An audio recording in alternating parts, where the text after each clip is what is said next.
welcome back to my channel. ഇന്ന് ഞാൻ വന്നിരിക്കുന്നത് യൂട്യൂബിൽ വൈറലായ ഒരു സ്നോ പുഡിങ്ങിന്റെ റെസിപ്പിയുമായിട്ടാണ്. യൂട്യൂബിൽ ഇതിങ്ങനെ ഒരുപാട് കണ്ടപ്പോൾ ഞാൻ ഒന്ന് ഉണ്ടാക്കി നോക്കാം, ട്രൈ ചെയ്യാമെന്ന് കരുതി. അപ്പോൾ അത് ട്രൈ ചെയ്യുമ്പോൾ നിങ്ങൾക്കും കൂടെ ഷെയർ ചെയ്യാമെന്ന് കരുതി. അങ്ങനെ ഞാൻ ഉണ്ടാക്കി നോക്കി. സംഭവം കൊള്ളാം, സൂപ്പറാണ്. കുറച്ച് ഇൻഗ്രീഡിയൻസ് വെച്ചിട്ട് തന്നെ നമുക്ക് നല്ലൊരു ഡെസേർട്ടായിട്ട് നമുക്ക് ഉണ്ടാക്കാൻ പറ്റും. അപ്പോൾ നിങ്ങൾക്ക് ഇത് എങ്ങനെയാണ് ഉണ്ടാക്കുന്നതെന്ന് നമുക്ക് നോക്കാം. അതിനു മുന്നേ എന്നെ ചാനൽ സബ്സ്ക്രൈബ് ചെയ്യാത്ത കൂട്ടുകാർ ഒന്ന് സബ്സ്ക്രൈബ് ചെയ്തിട്ട് കാണണേ. അപ്പം നമുക്ക് പുഡിംഗ് ഉണ്ടാക്കാനായിട്ട് ആദ്യം തന്നെ ഒരു പാത്രത്തിലേക്ക് ഞാൻ കുറച്ച് ഷുഗർ ഇട്ട് കൊടുത്തിട്ടുണ്ട്. ഒരു 1/3 കപ്പാണ് പഞ്ചസാര ഞാൻ എടുത്തിട്ടുള്ളത്.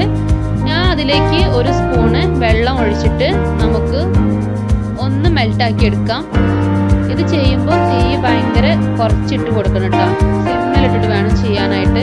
തീ കൂട്ടിയാൽ പെട്ടെന്ന് ഷുഗർ കരിഞ്ഞു പോകും, പിന്നെ അതിൻ്റെ ടേസ്റ്റ് ഒരു കയ്പായിരിക്കും. അപ്പോൾ ഭയങ്കര സിമ്മിലിട്ടിട്ട് ഒന്ന് ഷുഗർ മെൽറ്റ് ചെയ്തെടുക്കാം.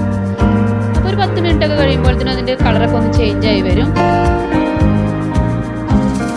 അപ്പോൾ സ്പൂണൊന്നും ഇട്ട് ഇളക്കേണ്ട ആവശ്യമില്ല, ഇതുപോലെ പാത്രം ഒന്ന് ചുറ്റിച്ചു കൊടുത്താൽ മതി. അങ്ങനെ നമുക്ക് ഇത് റെഡി ആയാൽ തീ ഓഫ് ചെയ്യാം. എന്നിട്ട് നമ്മൾ ഏത് പാത്രത്തിലാണോ സെർവ് ചെയ്യണത് ആ പാത്രത്തിലേക്ക് നമുക്ക് ഇത് അപ്പോൾ തന്നെ ഒഴിച്ചു കൊടുക്കണം, ഇല്ലെങ്കിൽ അത് അവിടെ കിടന്ന് സെറ്റ് ആവും. സ്റ്റീൽ ബൗളും എന്തും എടുക്കാം കേട്ടോ, ഇങ്ങനെ ഗ്ലാസിന്റെ ബൗൾ തന്നെ വേണമെന്നില്ല. എന്നിട്ട് ആ പാത്രം നമുക്കൊന്ന് ചുറ്റിച്ചെടുക്കേണ്ടതുണ്ട്.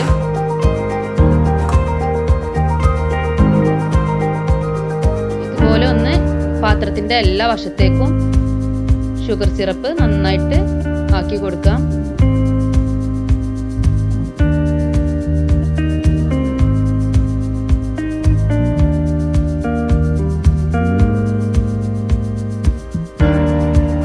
അവിടെ ഇരിക്കട്ടെ. ഞാനിവിടെ 2 മുട്ട എടുത്തിട്ടുണ്ട്. മുട്ടയുടെ മഞ്ഞ നമുക്ക് ആവശ്യമില്ല, മുട്ടയുടെ 2 വെള്ള മാത്രമേ നമുക്ക് ആവശ്യമുള്ളൂ.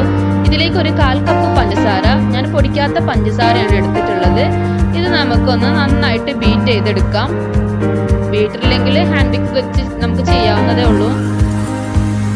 നന്നായിട്ട് പതഞ്ഞ് കിട്ടണം.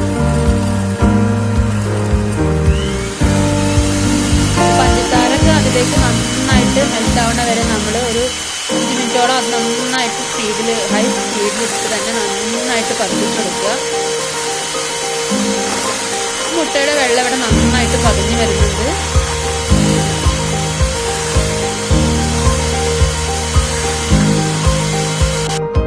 ഇനി ഇതിലേക്ക് ഞാൻ ഒരു 1/2 സ്പൂണ് വാനില എസൻസ് ഒഴിക്കുന്നുണ്ട്. നമുക്ക് മുട്ടയുടെ ആ സ്മെല്ല് വരാതിരിക്കാൻ വേണ്ടിയിട്ടാണ്.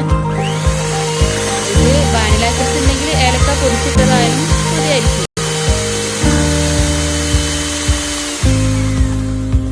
അപ്പൊ ഇതിവിടെ നന്നായിട്ട് പതഞ്ഞ് വന്നിട്ടുണ്ട്. ഇനി നമ്മൾ ഇത് എടുത്ത് നോക്കുമ്പോൾ നമ്മൾ സെറ്റായെന്ന് അറിയണമെങ്കിൽ ഈ പാത്രം കമിഴ്ത്തിയാൽ പോലും അത് ഇങ്ങോട്ട് തിരിച്ചു വിടരുത്.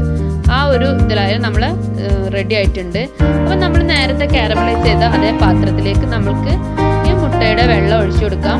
അപ്പോൾ എനിക്കൊരു അബദ്ധം പറ്റിയത്, ഞാൻ ഈ പാത്രം ഫുള്ളായിട്ട് കവർ ചെയ്തിട്ട് എടുത്തു. അപ്പോൾ അങ്ങനെ എടുക്കണ്ട, നിങ്ങൾ ഹാഫ് പോർഷൻ ആക്കിയാൽ മതി. അല്ലെങ്കിൽ ഒന്നുകിൽ വലിയ പാത്രം എടുക്കുക, വലിയ പാത്രത്തിലാവുള്ളൂ. കാരണം ഇത് വേവിച്ച് വരുമ്പോൾ ഇത് ഇങ്ങനെ പൊങ്ങി മേൽപോട്ട് വരുന്നുണ്ടായിരുന്നു.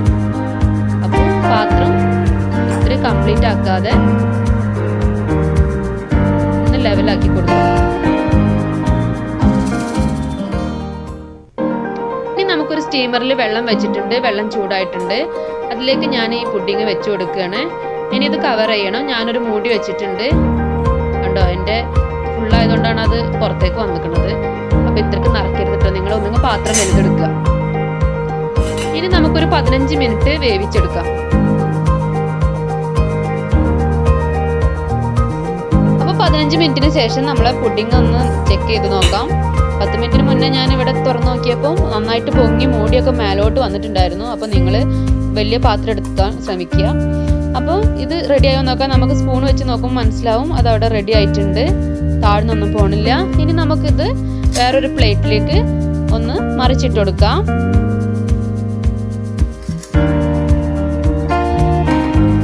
അപ്പോൾ നമ്മൾ പുഡിംഗ് ഇവിടെ റെഡി ആയിട്ടുണ്ട് കേട്ടോ. ഇത് നമുക്ക് ചൂടോടെയും അല്ലെങ്കിൽ ചൂടാറിയതിന് ശേഷം ഫ്രിഡ്ജിൽ വെച്ചിട്ട് തണുപ്പിച്ചിട്ടും കഴിക്കാം. രണ്ട് പോലെ കഴിക്കുമ്പോഴും നല്ല ടേസ്റ്റ് ഉണ്ട് സംഭവം. നമ്മുടെ പുഡിങ്ങിനെ ഒന്നും കൂടെ സുന്ദരിയാക്കാൻ വേണ്ടിയിട്ട് ഞാൻ ഒരു ചെറിയും അതിൻ്റെ മുകളിൽ ഒരു ഭംഗിക്ക് വേണ്ടിയിട്ടാണ് കേട്ടോ ഒരു പുതിന ലീവ്സും വെക്കുന്നുണ്ട്. അപ്പോൾ നിങ്ങൾക്ക് എല്ലാവർക്കും ഈ വീഡിയോ ഇഷ്ടപ്പെടുമെന്ന് കരുതുന്നു. അപ്പോൾ ഇതുപോലെ നിങ്ങളും ഈ പുഡിങ് ട്രൈ ചെയ്യുമ്പോൾ എന്നെ ഫീഡ്ബാക്ക് ഒക്കെ അറിയിക്കുക. ഇതെല്ലാവർക്കും ഇഷ്ടപ്പെടുമെന്ന് കരുതുന്നു.